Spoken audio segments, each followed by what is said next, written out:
अनिरुद्धाचार्य जी का मामला लेंगे तो इन्होंने जिस तरह से गंध मचाई है बच्चियों को लेकर के और बयान को इन्होंने जो बार बार पुष्टि करने की कोशिश की है, ये संत स्वभाव तो है नहीं। तो मैंने देखिए प्रश्न पूछा है ना उनसे कि ये उनको अनुभव हुआ कैसे है कि बच्चियां 4-5 बार मुंह मारती हैं 25 की होते होते और बच्चियां टेस्ट ड्राइव, हर घर में बच्ची है।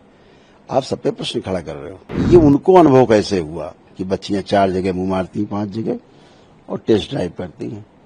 ये चीज उनको अनुभव कैसे हुई है? ये बगैर अनुभव के बोला है तो फिर आप गलत बात कर रहे हैं। अनुभव तो हुआ होगा कहीं, किसने बताया आपको? अभी हम बोल दें कि भाई परिवार से किसी ने बताया हो आपके, तो कहेंगे साहब हमारे लिए सब बोल दिया। तो ये शब्द सुन के आपको तो चिरका लग रहा है, उनका क्या?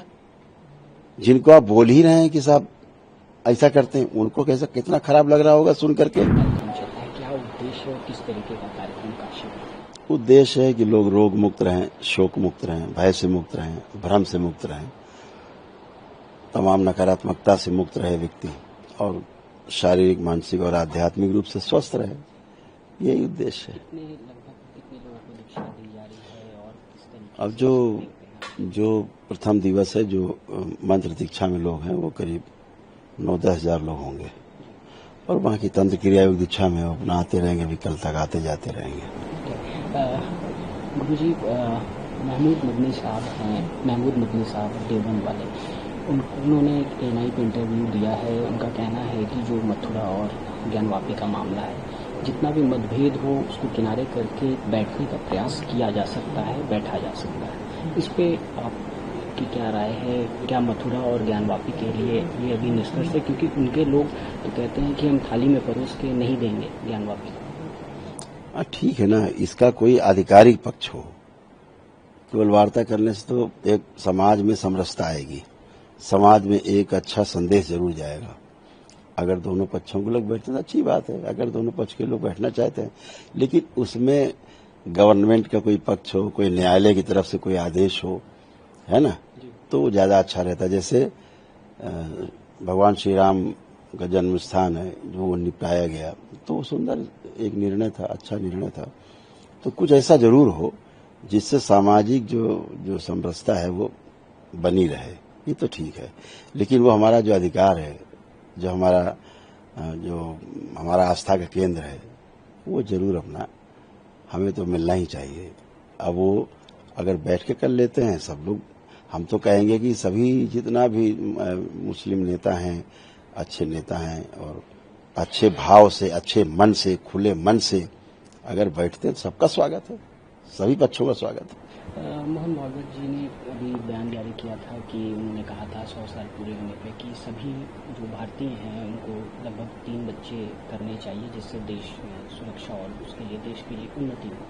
इसको किस तरीके से देखते हैं? ठीक है ना, वो जो कह रहे हैं उन्होंने कुछ सोच के ही बोला होगा, इसको लेके तमाम विवाद। ठीक है ना, हम तो अपने देश के साथ है ना, जो अच्छा है, जो शुभ है वो होना चाहिए। बच्चे 1 हो चाहे 2 हों और 3 भी अगर हो गए हैं तो उनके लालन पालन की जिम्मेदारी बनती है, अच्छी शिक्षा दे पाएं, अच्छे संस्कार दे पाए, अच्छी शिक्षा संस्कार दे करके भारत का अच्छा नागरिक बना सके। अगर ये जिम्मेदारी है तो 3 करने में भी कोई आपत्ति नहीं है। अभी तो 2 में लोगों को समस्या हुई जा रही है। एक आखिरी सवाल ये है कि अभी प्रेमानंद महाराज जी का भी एक कंट्रोवर्सी आया था, जिसको उन्होंने कहा तो सही था लेकिन लोग उसको गलत ले लिए, लड़कियों के प्रति उन्होंने जो कहा गया। साथ ही अनिरुद्धाचार्य महाराज जी को भी माफी मांगने के लिए बोला गया। इस बयान को किस तरीके से लेते हैं जो लड़कियों के लिए उन्होंने कहा था? कि देखो, संत स्वभाव है कि अगर प्रसंगवश कोई बात निकली जाती है विरोधाभास में कभी कभी, तो ऐसा नहीं कि कोई भगवान मन के बैठा है तो जो बोलेगा उसके अलावा कुछ नहीं बोल पाएगा, सत्य है वही अटल सत्य, ऐसा तो है नहीं।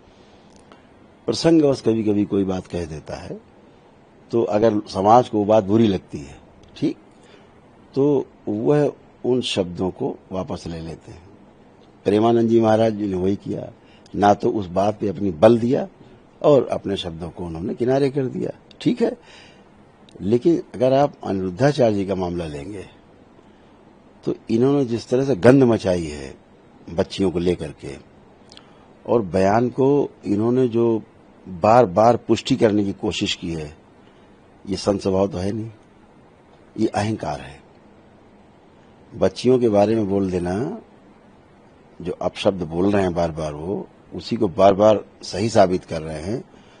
तो मैंने देखी प्रश्न पूछा है ना उनसे कि ये उनको अनुभव हुआ कैसे है कि बच्चियां 4-5 बार मुंह मारती हैं 25 की होते होते, और बच्चियां टेस्ट ड्राइव, हर घर में बच्ची है। आप सब पे प्रश्न खड़ा कर रहे हो कि बच्चियां यही कर रही हैं, बच्चियों के पास यही काम है, और इसके लिए बराबर उसको सर्टिफाई कर रहे हो कि नहीं नहीं जो मैं कह रहा हूं वही सही है। टेस्ट ड्राइव करती हैं शादी के पहले 4-5 जगह, फिर विवाह करती हैं।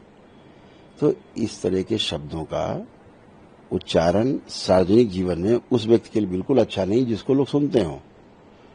तो दरबार ने यही कहा उनको कि भाई अगर आपने ऐसे बोला है तो आपको इसको शब्दों को वापस ले लेना चाहिए, और समाज में जो तमाम चीजें फैल रही हैं, संदेश गलत जा रहे हैं, वो रुकने चाहिए और क्षमा मांग लेनी चाहिए। बात खत्म हो गई कि हमारी जुबान फिसल गई। तो जो संत थे उन्होंने तो बात अपनी कह के वापस ले ली और शांत हो गए, उसको दोहराया नहीं कभी दोबारा। लेकिन ये दोहराया ही चले जा रहे हैं हर चैनल पे। एक चैनल पे मैंने देखा, एक एंकर बच्ची थी, तो उसने कहा कि ये मेरा अधिकार है कि हम कैसे कपड़े पहनते हैं, आप कैसे हमें रोक सकते हैं। तो उसको कह रहे हैं कि ठीक है तो सारे कपड़े उतार दो, नंगे हो जाओ। अब ये तो भाषा नहीं हुई। ये तो बहुत दुस्साहस की बात है कि आप इस तरह की भाषा का प्रयोग, आप व्यास गद्दी पे आप बैठने को कहते हो, अपने बैठते हैं। तो मैंने तो एक ही प्रश्न बार बार पूछा, हर बार पूछूंगा कि ये उनको अनुभव कैसे हुआ कि बच्चियां 4 जगह मुंह मारती, 5 जगह, और टेस्ट ड्राइव करती हैं। ये चीज उनको अनुभव कैसे हुई है? ये बगैर अनुभव के बोला है तो फिर आप गलत बात कर रहे हैं। अनुभव तो हुआ कहीं, किसने बताया आपको, किस जगह से मिला? अब अगर हम बोलना नहीं चाहते, अगर अभी हम बोल दें कि भाई परिवार से किसी ने बताया हो आपके, तो कहेंगे साहब हमारे लिए सब बोल दिया। तो ये शब्द सुन के आपको तो चिरका लग रहा है, उनका क्या? जिनको आप बोल ही रहे हैं कि साहब ऐसा करते हैं, उनको कैसा कितना खराब लग रहा होगा सुन करके कि अनर्गल आरोप अनुरुद्धाचार्य जी को। ऐसा नहीं मैं प्रेम नहीं करता, मैं ही प्रेम करता हूं।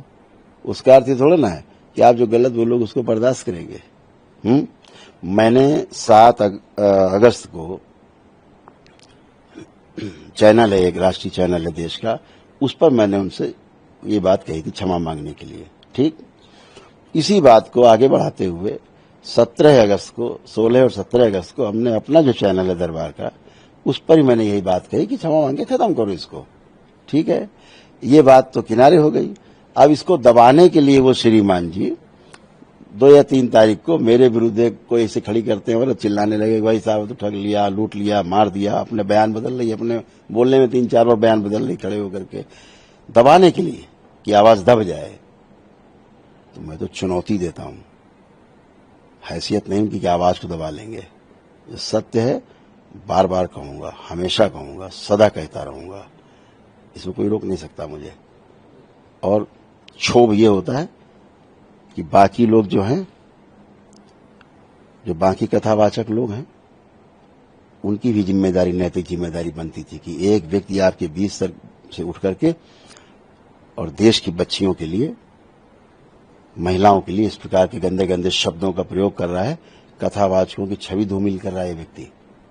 सभी कथावाचकों की छवि एक जैसी बनती जा रही है, अनुरुद्धाचार्य जैसी बन जाएगी। इनमें जो अच्छे अच्छे कथावाचक हैं, जिनको हम भी सुनते हैं, ऐसा नहीं हम नहीं सुनते, सभी सुनते हैं, तो उनकी छवि पर धक्का लग रहा है। तो मेरा तो उन सबसे आग्रह, निवेदन है उन लोगों से कि जरूर इस पे उनको समझाना चाहिए, बोलना चाहिए कि ऐसा बोलना उचित नहीं है, क्षमा मांग लेना चाहिए समस्त नारी जाति से। इतने से बात खत्म हो जाती है। इसमें कौन सा आग्रह, कौन सा अहंकार? अगर आपके अंदर अहंकार है तो फिर तो आप संत हो ही नहीं। हम तो न्याय की बात कर रहे हैं ना, बच्चियों की बात हमने की, और बच्चियों की बात को उठा रहे हैं तो हम उल्टे हम पे आरोप लगा रहे हैं। तो मैं हर आरोप को जवाब देने के लिए एकदम तैयार हूं। पंजाब, उत्तराखंड और हिमाचल में जिस तरीके का कंडीशन है उसको देखते हुए, ये तो मनुष्य की बुलाई हुई आपदा है, ये अपने आप नहीं है। आपदा कभी अपने आप नहीं आती, मनुष्य के हस्तक्षेप से। जितना ज्यादा हस्तक्षेप होगा, जितना ज्यादा नदियों पर हस्तक्षेप होगा, जितना ज्यादा पहाड़ों पर हस्तक्षेप होगा, जितना ज्यादा हस्तक्षेप जंगलों पर होगा, जितना जाएगा ज्यादा हस्तक्षेप जमीन के नीचे होगा, अंदर होगा, तो उसका खामियाजा तो भुगतना पड़ेगा।